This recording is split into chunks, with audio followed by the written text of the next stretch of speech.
Hello, welcome back to Who Me Be a Leader, a blog designed to help men be all they can be in God and to move towards maturity. Because remember, God say, hey, as Paul say, hey, he forget what lies behind, but he pressed towards the higher mark of maturity. And so, as men, we should be maturing each day as we see God's guidance and as we study His Word and come before Him and let Him grow us in the process. And one of the things that we're going to be talking about today as we continue our walk, the marks of manhood, because we're not looking at manhood from the perspective of the world. We're looking at manhood as perspective of what God called manhood. Now, what are we talking about when we talk about the marks? One of the marks is being responsible, and we need to be responsible in a lot of ways. In a lot of blogs, we've talked about being personally mature. We've talked about being spiritually mature. Now, let me tell you what spiritually mature is not.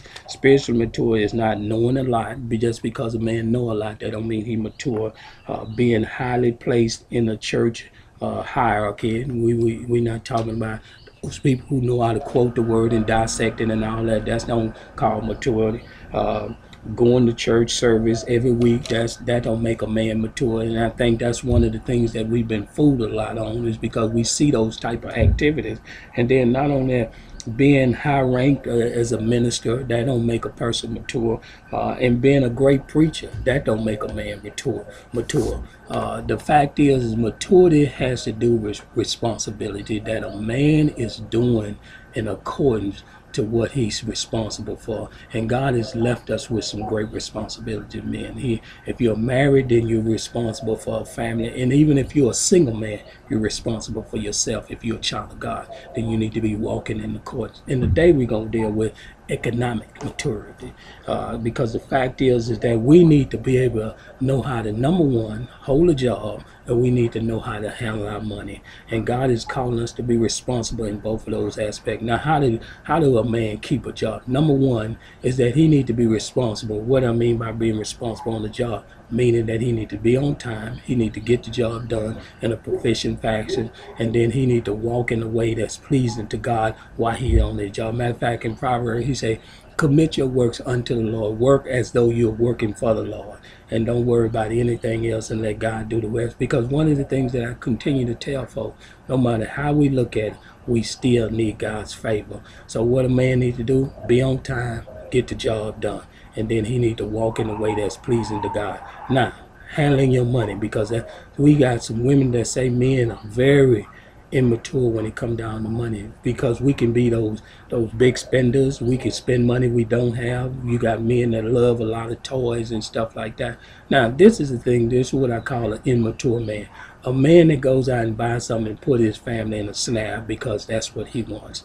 And so what I'm saying is that when it come down to spending your money, the fact is that both of y'all need to sit down and y'all need to assess the finances together, and y'all need to move in accordance. Because an immature man will spend money and not even. I hear a lot of women. They may be taking care of the finances. He got a postcard and he's spending money and not even letting her know. That's what I call an immature man.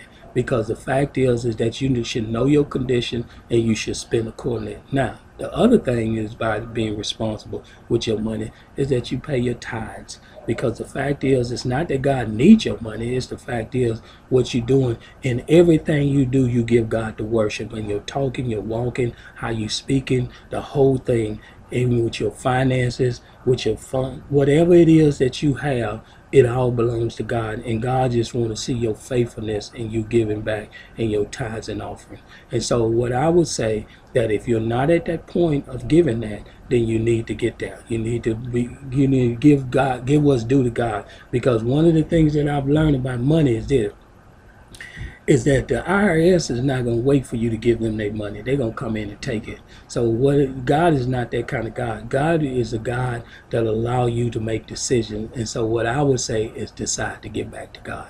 So what I'm talking about is being mature as far as in your money.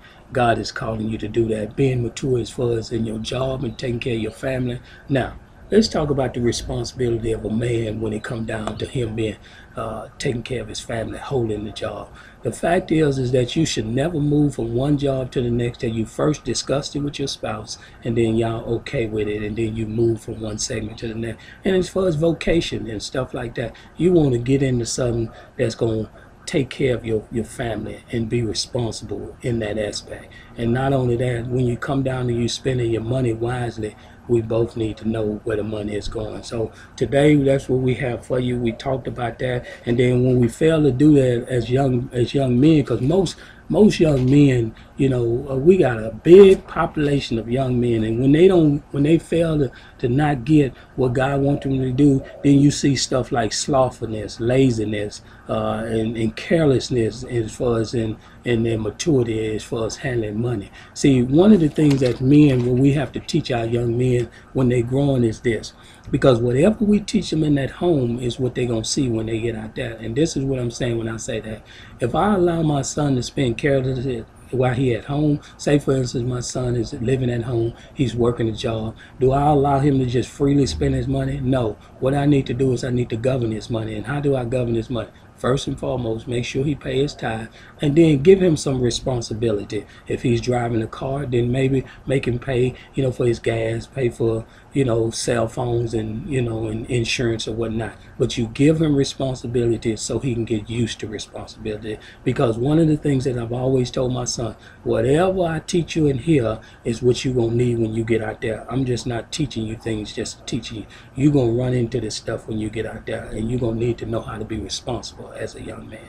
So today we talked about being responsible from an economic standpoint, meaning learning how to hold a job and learning how to care for your money. And I challenge you, men, that if you find yourself irresponsible in those areas, I would advise you to go before God, confess it to your family, and begin to move into the right spot.